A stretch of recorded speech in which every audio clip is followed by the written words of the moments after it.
Argentina খেলন লাগে ভাই। Argentina না খেলে কাপ দিয়ে দিলে তো চলে ভাই। আর্জেন্টিনা খেলন লাগে। রেফারি হয়েছে আর্জেন্টিনার পক্ষ ভাই। রেফারি হলে আর্জেন্টিনার পক্ষ, আর্জেন্টিনা খেলন লাগে কাপ দিয়ে দিলে তো চলে ভাই।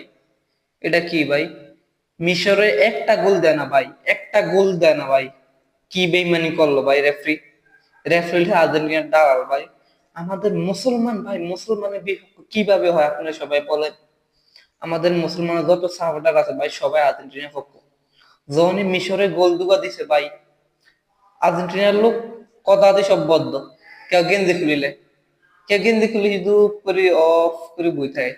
আর যখনই আর্জেন্টিনা প্রথমে লাস্টে দুগা দিছে কেন, তখনই শুরু হয়ে গেছে। তখনই গেঞ্জি আবার গাদ দেওয়া শুরু হয়েছে, আবার লাফালাফি শুরু হয়ে গেছে ভাই।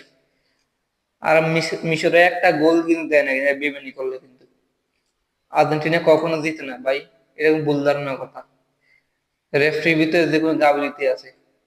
রেফারি কোনো একজনই হইব, যে কোনো একজনের যে কোনো একটা পরামর্শ দেওয়া নিয়ে এরকম হয়েছে ভাই। রেফারি থাকবো দুই পক্ষে ভাই, রেফারি এক পক্ষ থাকবো কেন আপনি বলেন। আপনারা বলেন।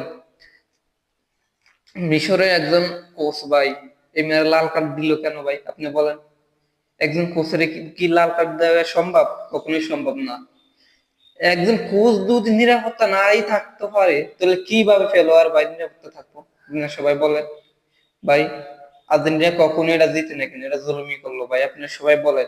আপনি মুসলমান হই ভাই, মুসলমানের বিপক্ষে কেন যাইবেন ভাই? আপনারা মুসলমানদেরকে সাপোর্ট করেন না, শুধু সবাই বলে জিতছে তো জিতছে তো। কিভাবে জিতলো ভাই আপনারা সবাই বলে? কিভাবে জিতলো? কি অন্যায় করলো ভাই? কত ভুল খেললো দেখছেন নি? আর্জেন্টিনার যত লোক আছে সবাই ফাউল করলো, কিন্তু কেউ হলুদ কার্ড দেয় না। আর আপনার মিশরে যত লোক আছে ভাই, গাল লোক টাচ খেললো ভাই, হলুদ কার্ড। এটা কি ভাই? এটা কোনো খেলা? কখনোই খেলা না ভাই। আমাদের মুসলমান ভাই মুসলমানের পক্ষ থাকবেন, এটাই ভালো। সবাইকে আসসালামু আলাইকুম, সবাইকে ধন্যবাদ।